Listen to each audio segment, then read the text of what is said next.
So welcome everyone and welcome Abdulrehman. Thank you all guys for joining us today for another Fintech Summer Session. This week is week 4 and we're pleased to have Abdulrehman Alsayari, the Corporate Finance Director at Manafa with us today. He will be covering finance, investment and crowdfunding for the next 45 minutes. And as always, we're going to be leaving some time for some Q&A at the end. So if you do have any questions, please pop them up in the Q&A box. And just to remind you that this session is being recorded and you will be having a link to the recording after the session. And without further ado, please, Abdulrehman, we can start now. Thank you so much, Maha. Thank you so much, everyone, for attending today. It's a great pleasure to be in such a great program with Saudi Fintech. I think the Saudi Fintech always surprise us with their great initiatives. So it's my great and honor pleasure to be part of such a great program. Today we'll be covering the subject of financing, investment and crowdfunding. Hopefully this session would be informative to you first and most. And also I really encourage you if you have any question or any inquiry that you would like me to answer it, that you drop it in the Q&A section and I'll be answering it by the end of the session. So without any further ado, I'll start by showing you, let me just make sure that it's connected, okay. So the way we're gonna run today's presentation, so we're gonna have a highlight on the debt and equity financing in a very high level and how was the historical market was performing in the debt and equity financing. Then we're gonna have a deep dive onto the fintech and crowdfunding, and lastly I'll give you about Manafa, the place where I come from.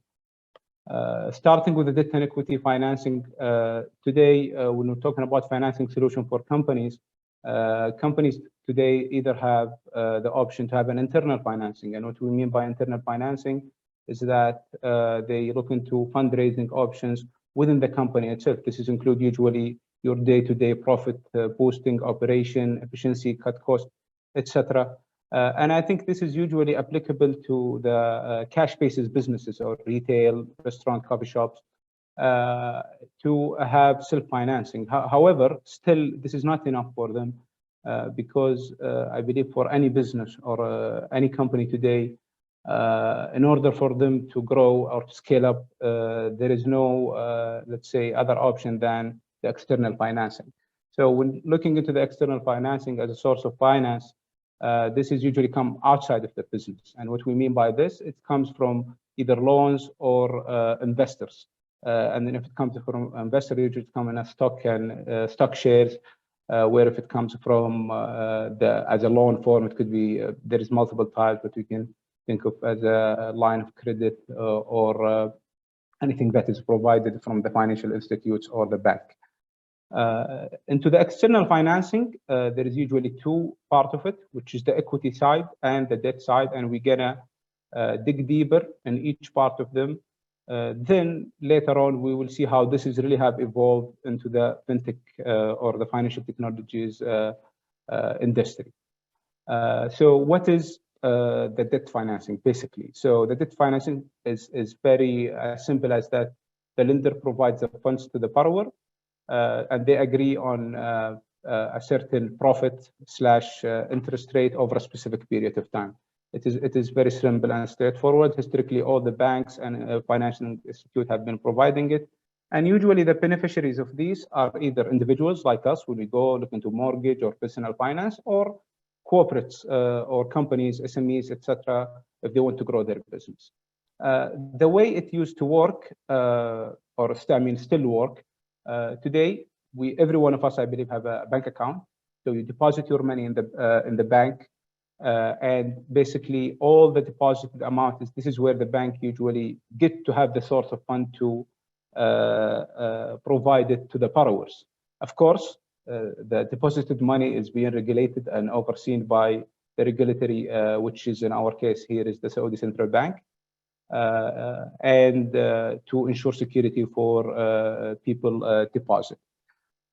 So just to give an example, today the bank could be giving a loan to a borrower at 20% cost of financing, basically the bank would get the majority of the of the profit, I mean, or the margin here.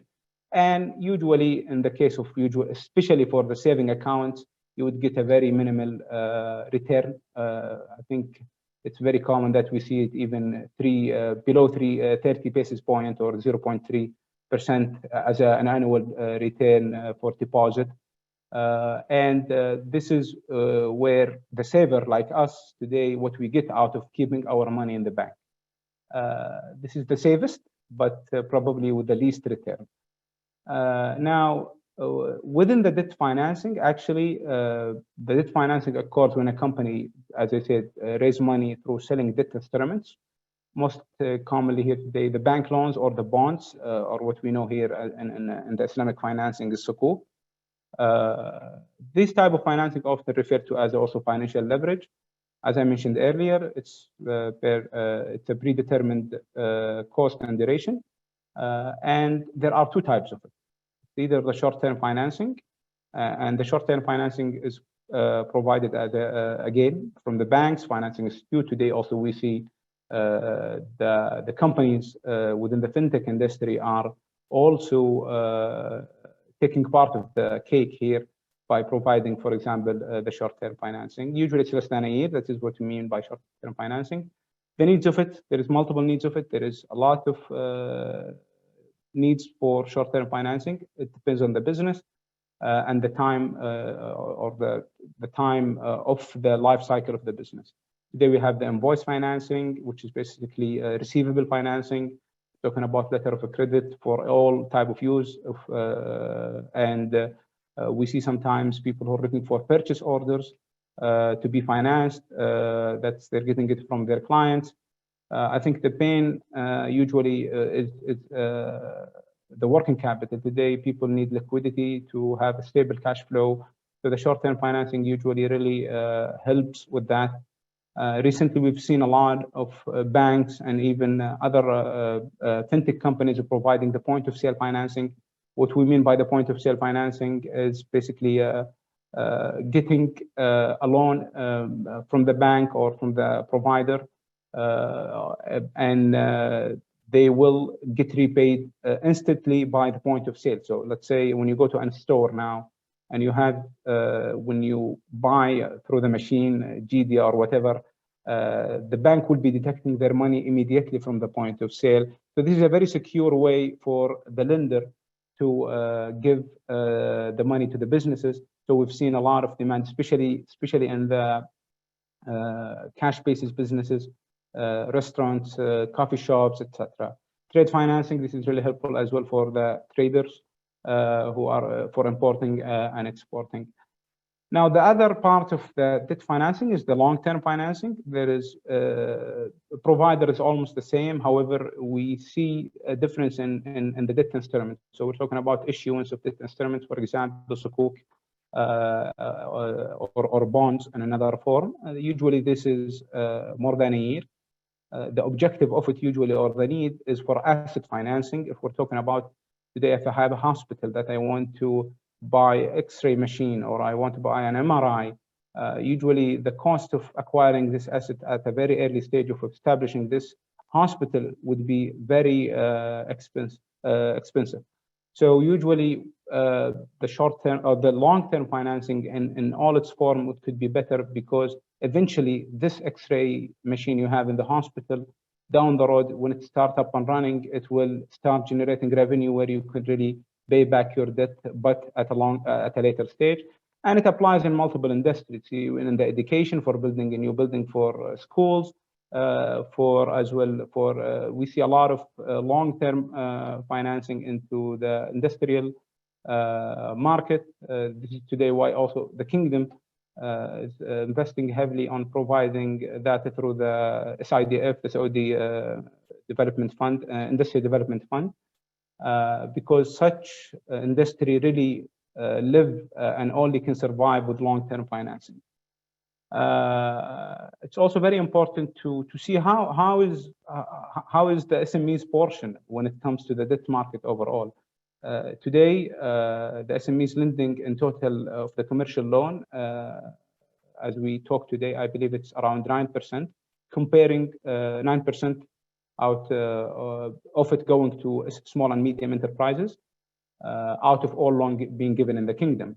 I believe in 2016, prior the launch of Vision 2030, the SMEs were really suffering because they used to have only 2% of the financing being offered to them. But thankfully now with the Financial Development Program as a part of the Vision 2030 programs and other initiatives to really activate and unlock and help SMEs to secure more financing, this percentage has really increased in a very quick manner. And the targeted is to reach 11% by 2025. And I believe from what I see today in the market, we're gonna get way ahead of that, inshallah, by 2025, and eventually to get to our target. And if we compare all the, or take the average of what you see in front of you, all the way from South Korea to Saudi, usually the average SMEs portion of financing being provided to them in any market is around 33%. So we are now standing at 9%, and hopefully we're going to get to a higher percentage. Now it's time maybe to shed some light on the equity financing. The equity financing basically refer to private businesses giving shares in their business to investor for exchange of funds. Basically, this is when companies goes publicly listed, but at a very smaller scale. And I'll explain it how it really works and the crowdfunding in a bit. So funds are usually used to help these businesses to invest and grow. And the need of it is usually different because people sometimes they do not have access to debt due to either that they're not eligible to get debt from the bank or from the financial institutes.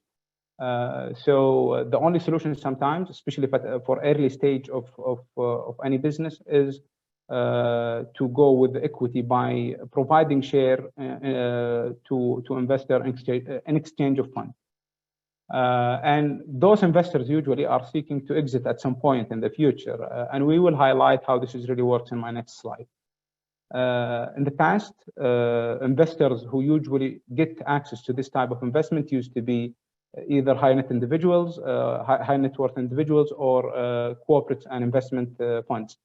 However, today, or just to explain what I just said, basically you provide fund to the company, you will get an equity or slash share in it.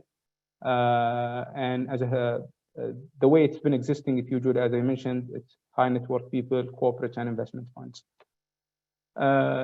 Now, for the equity financing, I wanted to explain how the life cycle of a business really evolves and what's the benefit of getting an equity financing. So the equity financing, again, it's characterized by a very strategic addition of partners. So it depends on in what stage you want to have people involving in your business. We're talking in the today, if you have venture capital, for example, being part of your business, at some point of your life cycle, they will have an influence in your business. Is it a good? Is it bad? This is a business decision to be agreed upon between usually the fund provider and the business owner.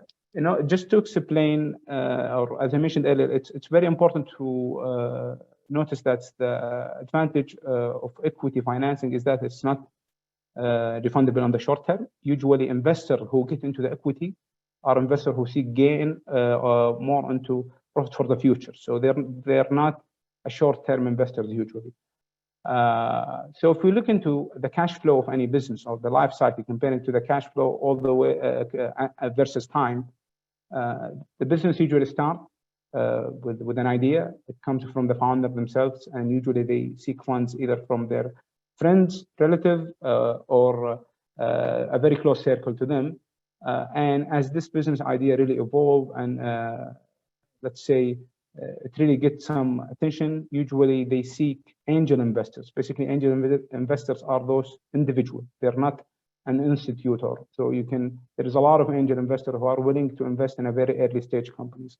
We've also heard about the concept of venture debt now is being provided. This stage of the business, usually it's in its lowest, let's say, financial position, as it's really need development. And also, what's important here is that the time that the cash is needed in order for them to pick up with the pace. After that, let's say once they start, let's say, generating revenue, because usually in the previous stage I just explained, sometimes some business it's even pre-revenue stage. Now, when the idea starts to evolve and a lot of people start seeing potential in it, even the business owner, they think they are a bit now established. Here, when venture capitals, we've heard a lot of rounds recently. I think we have a big VCs in the region, STV, WAD, etc. Other institutes who are or other VCs who are been investing heavily into startups, especially also in the fintech, and also financial institutes and angel investors. I would say the crowdfunding falls in this stage and the following stage, because this is usually, as I mentioned, they do not have an access to the debt financing. So this is when it's the best way sometimes is to go with the crowdfunding, where you can really secure certain fund without having more liability on you to handle down the road.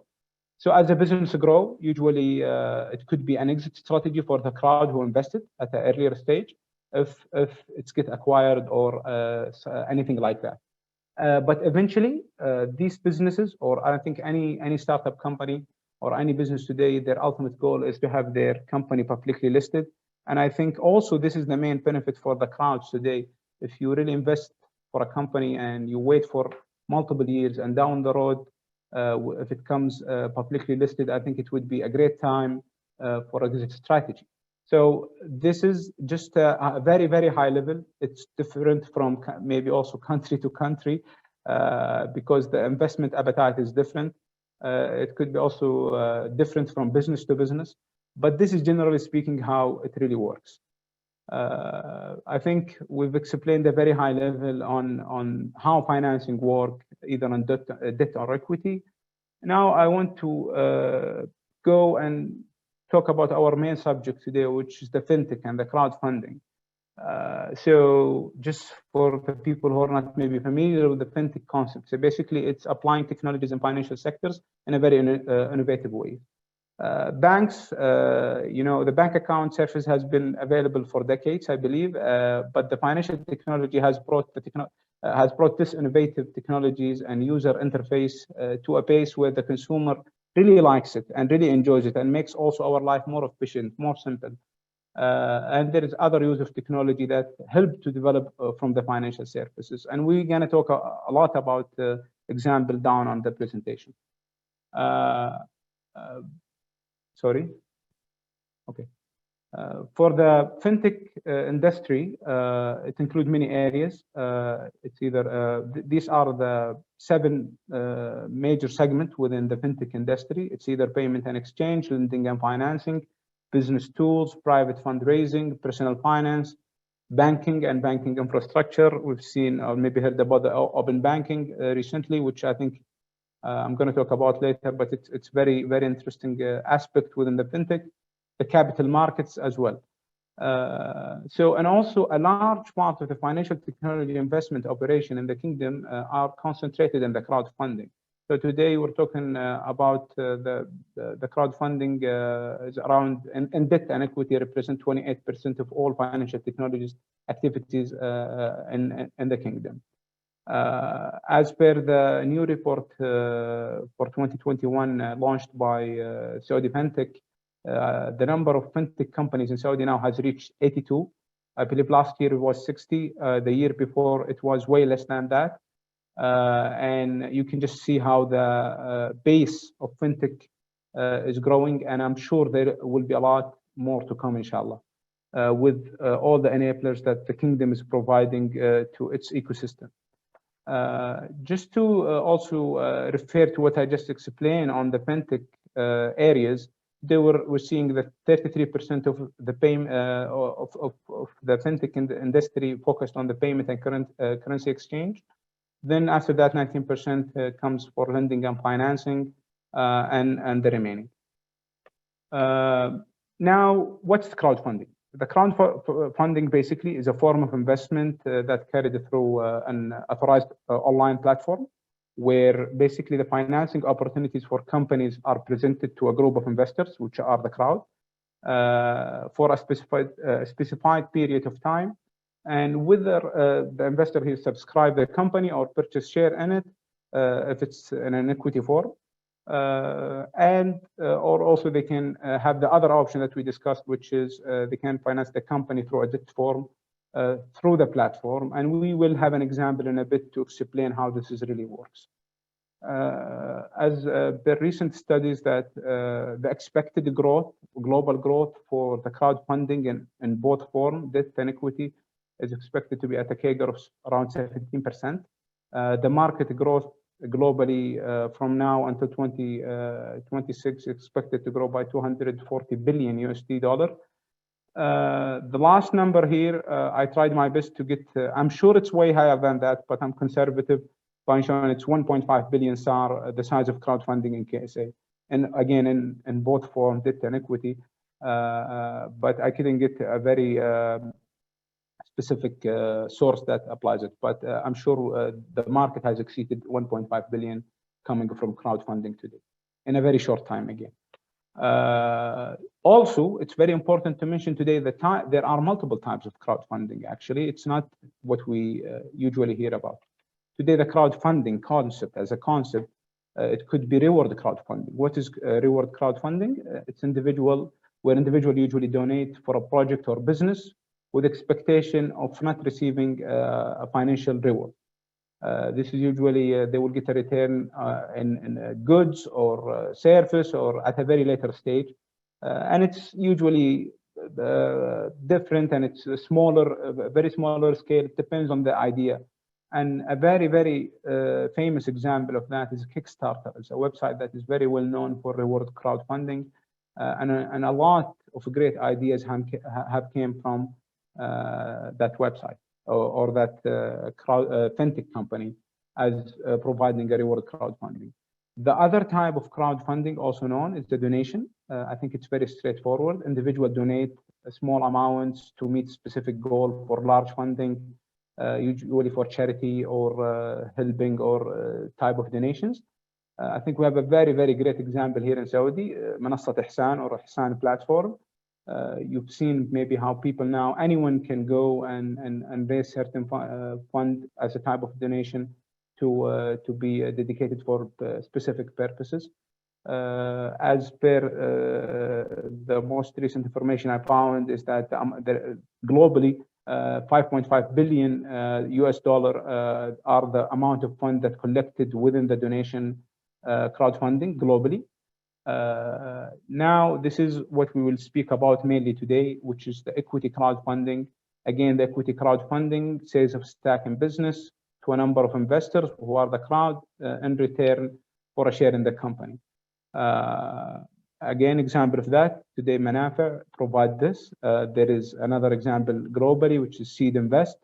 And statistics shows that 2.5 billion US dollar are the amount of funds collected within the equity crowdfunding. Lastly, the debt crowdfunding, again, it's, as I explained earlier, it's done in a debt form where the crowd lends money to the company through the platform, understanding that they will get repaid with a certain with a certain return over a specified period of time. Another example, Manafa did provide this type of fund and also investment. And another very famous example is Funding Society, which is located mainly in Singapore and Malaysia.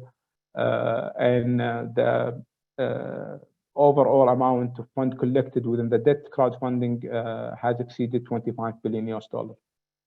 Now, I would like to explain how really the crowd lending or the debt crowdfunding really works. It's very simple and straightforward. Today, the borrower or the company who really wants the funding, the way they're going to do it is they're going to go and apply for financing into the platform, which is, for example, this is let's assume it's Manafa platform. they will apply.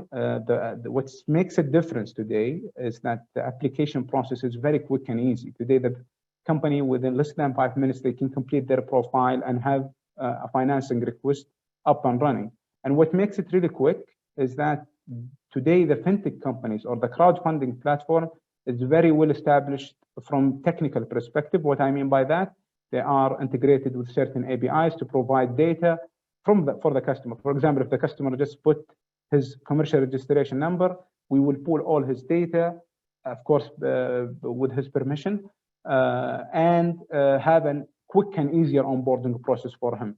Once we also collect his credit history and all of this information, that after getting a consent from him, for now, the platform, they have enough information to make decision either to finance this company or not. So this is where the screening or the credit work starts. And the borrower will get a response either to be financed or not. If they get accepted, basically it will be formed in a way of an opportunity. Let's say it's an invoice financing. So if I'm financing a company for certain invoice that they want fund on it, so they can have liquidity in their cash, I will finance portion of it, let's say 1 million riyal. Then we'll put it into the platform. Usually when it's listed with 3 main, let's say, information, so that the investor can decide either to invest or not, which is the amount of fund and requested, and the credit score. Usually platforms will provide the credit score for this client, which we do it in a very similar way how Fitch and Moody and other, we put it as a letter grade. And of course, the profit or the expected cost of financing on the borrower, which is considered to be a profit for the investors. What's very, very special and different here today is that anyone can invest in this. And it's accessible because, for example, in Manafa platform, it is 1,000 riyal is the minimum ticket that you can participate in, where usually this can't be the case in other investment forms. So it starts from 1,000 riyal all the way up. Once the individual decide to invest, basically, this is what we mean by the crowd. The remaining investors start chipping in and liking this opportunity, and everyone subscribe, or let's say buy or decide how much he wants to invest in this opportunity. Once the 1 million I just mentioned earlier is collected, the money will be collected in the platform, then it will be transferred to the borrower. Now, let's say if we agreed the time was 4 months to repay for this invoice financing. After 4 months, the borrower will pay back through the platform the amount that he has agreed on, and the crowd or the investors will receive their money back, how much they have invested, plus the interest or the profit they generated from this investment as a return. I think what's different here is that this is an example. This is not an actual pricing. Just to give you an idea, today the platform could be financing the borrower at a 12% cost of financing. Usually he would accept this as a faster process or a way of financing.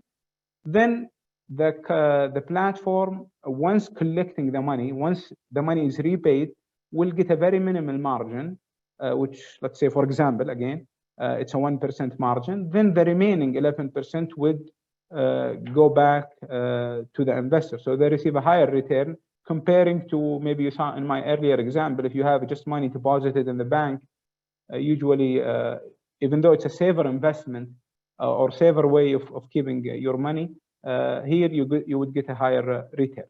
This is the example how basically a crowd lending works in a very simple way. Similarly, however, it's going to be, you will see the difference now how the equity crowdfunding is being done in a crowdfunding platform.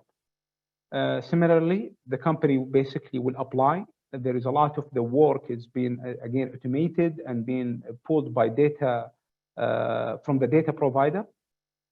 However, as you may know, as an equity crowdfunding today, it's not a credit base today. When the equity crowdfunding platform excuse me, when the equity crowdfunding platform receive the request, they need to collect information because this eventually will be translated to a prospect that is presented to the investor to make a decision.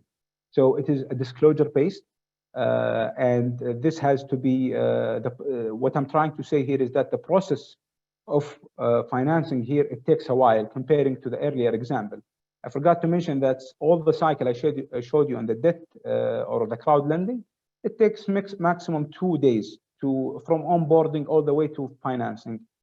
However, here, since you have to do valuation, financial modeling, due diligence on the company, the cycle is a bit longer because, again, it's a disclosure base that it will be transformed into a prospect to be presented to the investor. So during that time, the financial analyst and the financial team within the crowdfunding equity platform, which is similarly here we have in Manafa as well, will assess this application and do the financial modeling, the valuation, all the due diligence required, prepare the prospect, then list it into the website or the platform. Once it's listed, it will usually, in the way of Manafa, we list it 5 days prior opening the opportunity. The investors have enough time to read the prospect and make an investment decision, consult on it, and all of that. And we try to disclose as much information as possible. And this is as per the regulation and requirement from CMA. Again, if a single investor likes this investment opportunity, the minimum ticket here, again, it's 1,000 riyal, so it's accessible to a lot of people. Not unlike in the past, only high net worth individual who used to get an access to that, because the minimum ticket used to be or usually is big. Then the remaining of the crowd would close this opportunity or this funding round. Once is the money collected in the equity platform, basically the company would receive the money that was collected, and the investor will receive a share in the company. We mentioned earlier that the equity is different because it's a longer term type of investment that would have a specific strategy on how you want to exit out of it. What's in it for all three parties involved into such model? It's cheaper and easier investment route for the company. It could be done in an early stage at a lower cost and maybe easier process. It build up fan base. Today, if you're having 1,000, 2,000 people part of your company, this is give it let's say a way of promotion or marketing to the company. Also, the company get benefit of having non-active shareholders. What I mean by that, if those people who own a very small share in the company, they of course can contribute to the decision, but usually the management or the company owners will still have the majority of the board and also on decision. The platform, basically, they get percentage of the fundraise. And for investors, again, it's an access to a new investment opportunity that didn't be accessible in the past for retail investors. And eventually, hopefully, there will be a potential high return on it when you exit. So I think we highlighted, excuse me. We highlighted the crowdfunding in two different forms, which is the debt and equity. However, the innovative solutions when it comes to fintech and the type of business model, I believe it's endless, and there is opportunity for everyone. What really makes me happy about this industry is that we see a lot of the ideas are coming from a very, very young people who are just fresh grad or coming just right from college and starting business. And of course, this really encourages us to open our eye into innovative business models. And we've seen how really the fintech startups today have really flipped the table on the traditional, let's say, financing and banking system. And I have a few examples. There is a lot, I cannot list them all, but we've seen the InsurTech. Basically, I know maybe, and I try to collect local examples. The Ta'mini. Ta'mini today is aggregator for insurance, either to insure your car or health insurance. In the past, if you wanted to insure your car, You only either have to walk into a specific insurance company and do paperwork, etc. So it was really annoying and not efficient. What Ta'mini did is that by just filling a single application online on your phone with one click, you would get 10 offers and decide whatever you want. This is an example. Another example, open banking. We've heard about the central bank introducing the new regulation for open banking. I think what's different in the open banking, it does not touch the consumer much. However, it touched the business owner within the fintech and the financial industry in general. Because the open banking, I think it will help in generating new fintech business models. With today, basically, once these data are unlocked and it can be shared with either a budgeting app or for a financing company that want to know the behavior of a certain customer in order for them to make a quicker credit decision, and it's all data-based, which what's very important about that, it could be automated in the decision. So and I'm sure this will help to encourage new business ideas within the fintech. Another idea is also alternative credit scoring. How can I make a very quick decision on financing either to credit this company or this individual? I couldn't think of a local example. However, there is a Credit Karma, a US-based company who is very well known within this industry. Fraud analysis, I think this is a very, very interesting aspect, and I think we need a lot of innovation in it.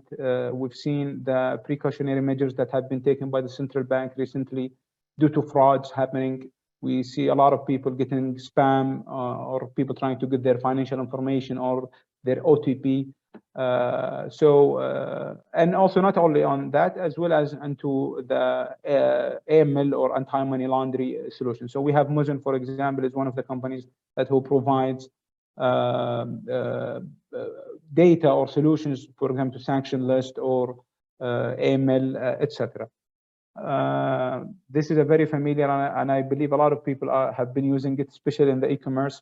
What we know about buy now, pay later. We've seen Tamara, Tabi, other fintech also are introducing such concept, which I think also there is multiple forms you can have under that type of let's say small and micro financing.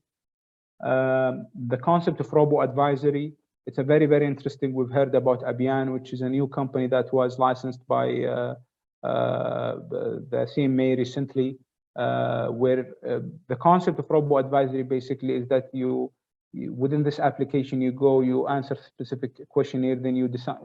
This will help you to decide what fits your, let's say, investment appetite, and you put certain money and you allocate certain amount of your, let's say, monthly salary to be deducted.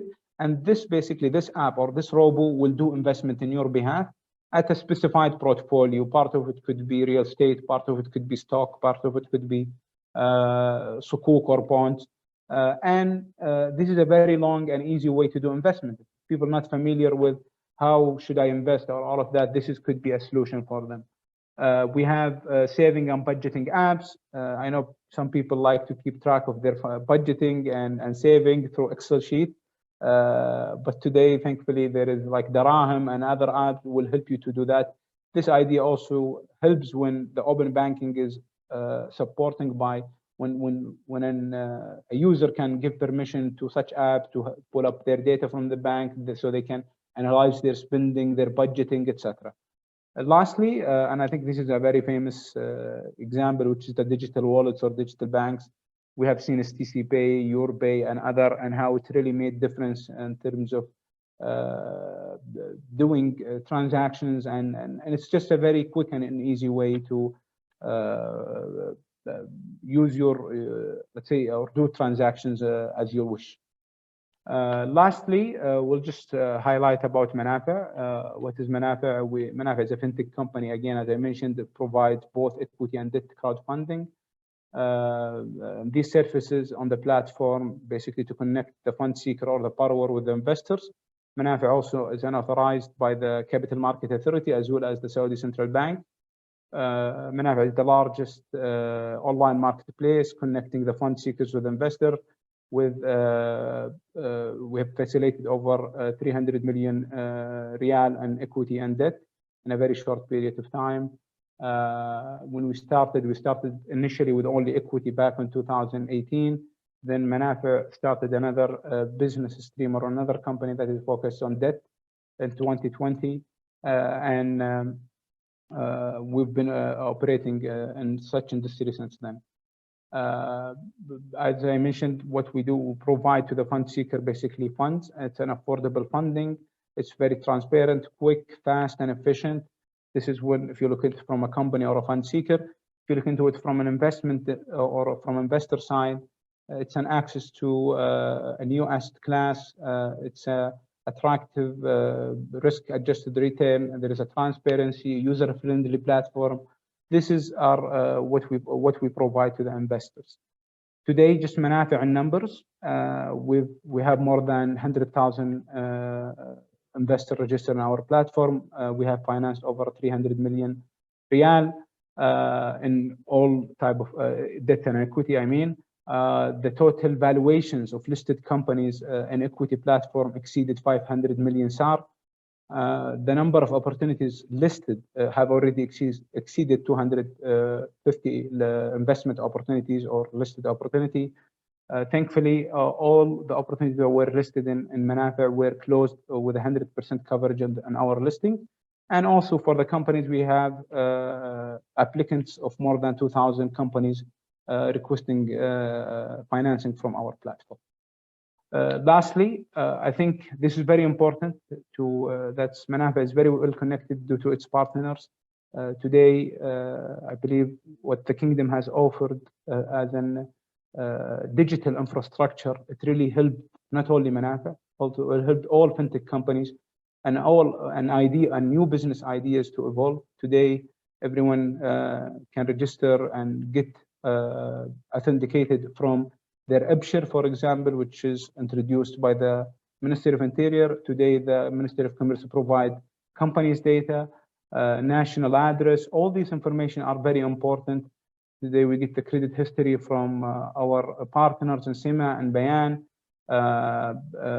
Recently, we've connected also with I'timad for invoicing, for financing government procurement, basically, through I'timad platform, and the list goes on. And I think this is what makes today the fintech companies special. They are very, very well integrated. A lot of the work is being done on a database. It's being done in a very structured way. That's a traditional financing or traditional financial market struggled with. And I think this brings us to an end. I hope I did not take long time, and I hope it was very informative. And I don't know how we're going to manage the question. So I don't know if Maha, if you are here, because I see a lot of questions. Yes, thank you, Abdulrehman, for the session. It was very interesting and informative, honestly. We will go on with these questions. We will try to answer as much as we can, given the time left. Yes. So we have one question saying that, do crowdfunding platforms provide book building services like the traditional IPOs? And can startup founders specify certain criteria of whom can invest in their company from the crowd? Very, very good question, actually. It depends on the type of license that you have from the Capital Market Authority. But we do prepare them to an eventually, because this is an arrangement license, which is different. It's not what you do on a crowdfunding. However, today, if you ask me that, as a crowdfunding can really do both, if they are licensed and authorized to do both, they can do it. It's very doable as long as you have the capability and the right human power that who can handle that. To the second point of the question, there are sometimes the crowdfunding platforms provide a private listing. Basically, today, if an investor that want to do private listing, as basically is that specifying who to be part of your company. This is also some of the crowdfunding provide that. So you can do a private listing. Basically, it will be specified to certain investors only. All right, thank you. We've got a lot of questions regarding the debt repayment on time. What if the debt requester fails to repay? And how do crowdfunding secure that? Yes. Very good. So usually also, maybe I didn't dig deep on how the screening, how the process really with before financing the company. So usually it's not like just taking the money from the crowd and just giving it to the company. There is, of course, there has to be promissory notes. There has to be sanadat onto the company owner. Some certain type of collaterals. It has to be taken. Just to protect the investor money end of the day. From our experience in Manafa is that this goes back on who does the credit assessment and how to really secure the efficient data that can help you to make a proper decision to finance the right guy to have a repayment on time.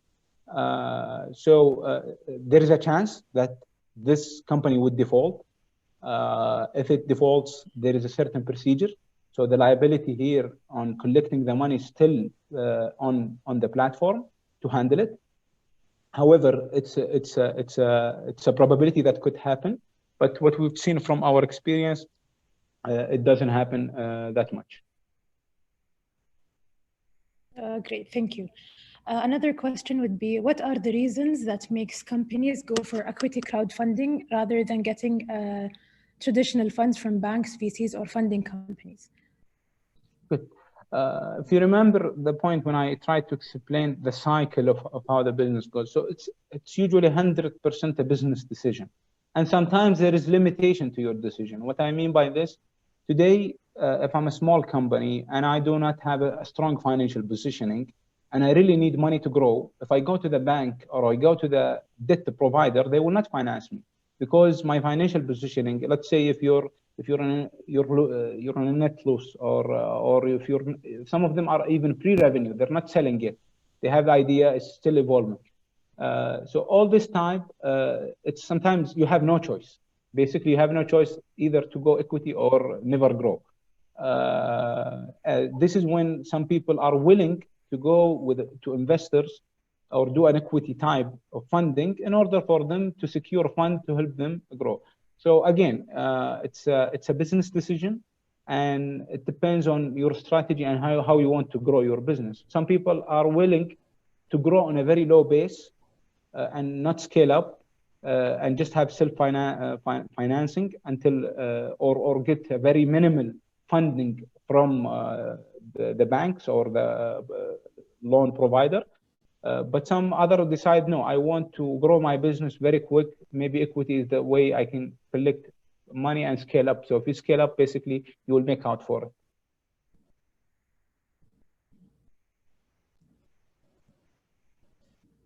All right, thank you, Abdulrehman. Another question is, why crowdfunding investments have really high returns compared to other opportunities in the market? And is it also related to higher risks? Like we've learned, a higher risk, you get a higher return.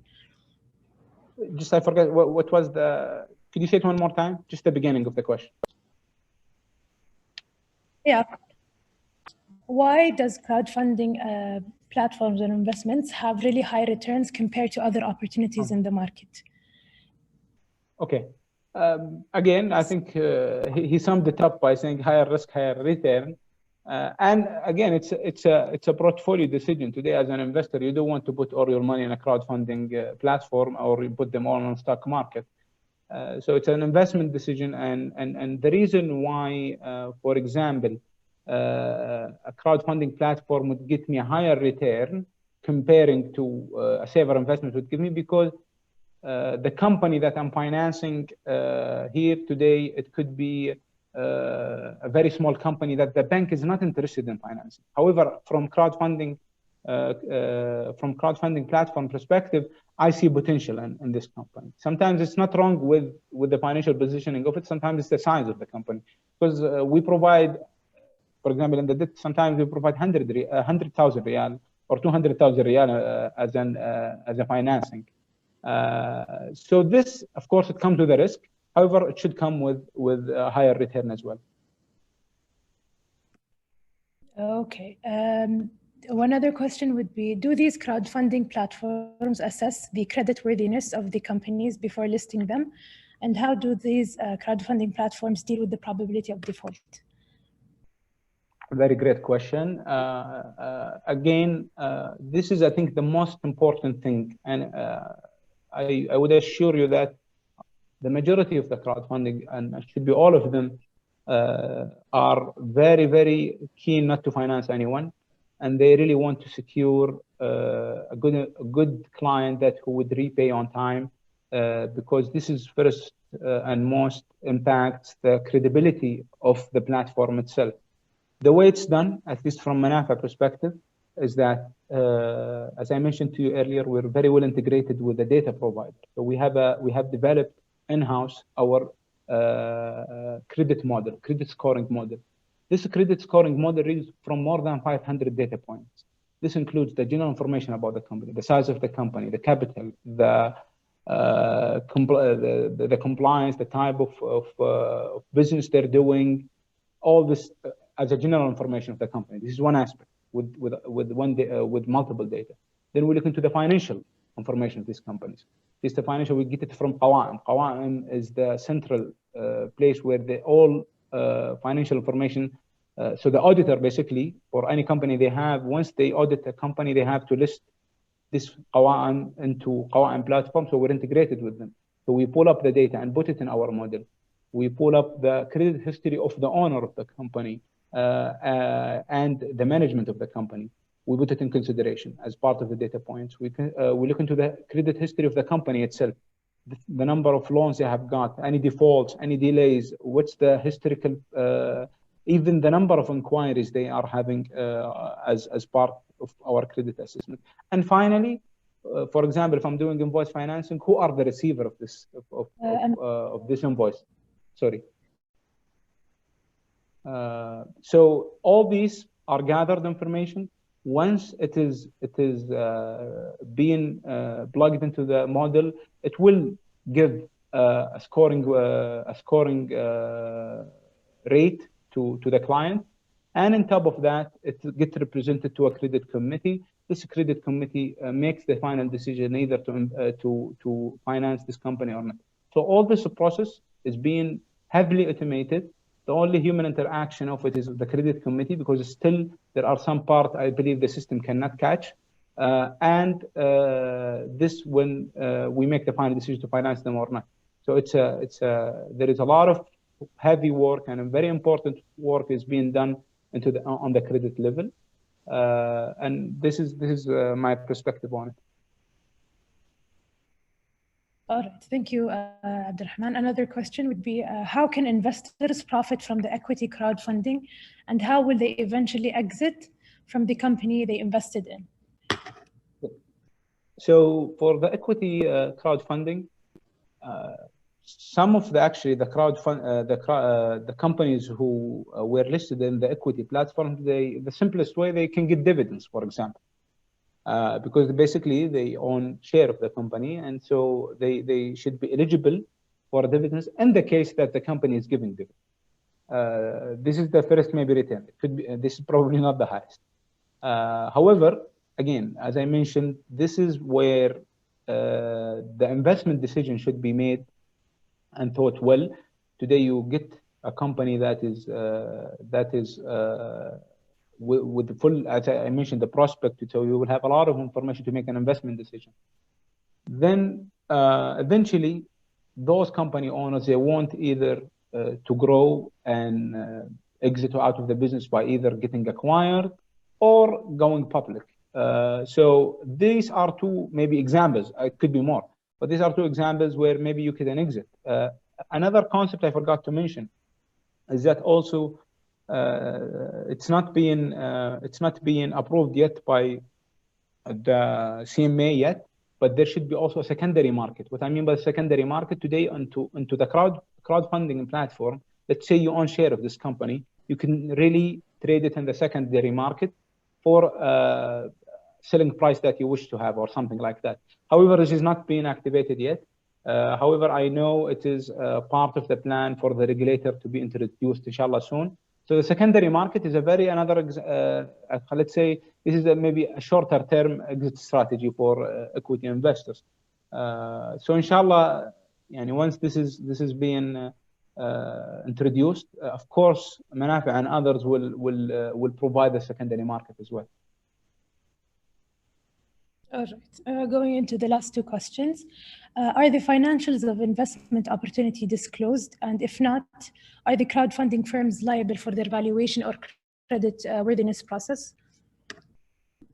It is, you disclose based on all the information you get, and it should be certified, because what I mean, if I am listing a company, and today if I have a company that want a crowdfunding and their financial statement is not audited, I'm not going to list them, obviously.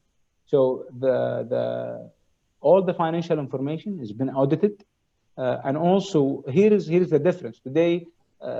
If as a crowdfunding platform, I might not be, let's say, satisfied with the financials I have in front of me. Maybe I could ask the investor, or sorry, the fund seeker, to audit it somewhere else or have a better auditor if I have a suspicion, for example. This is not the case, but I'm just giving an example. But this are coming from a very official and audited source. This is one example. Also, you do a third-party due diligence. So the due diligence is being done on the company, and so as a platform, you try to disclose as much as you can.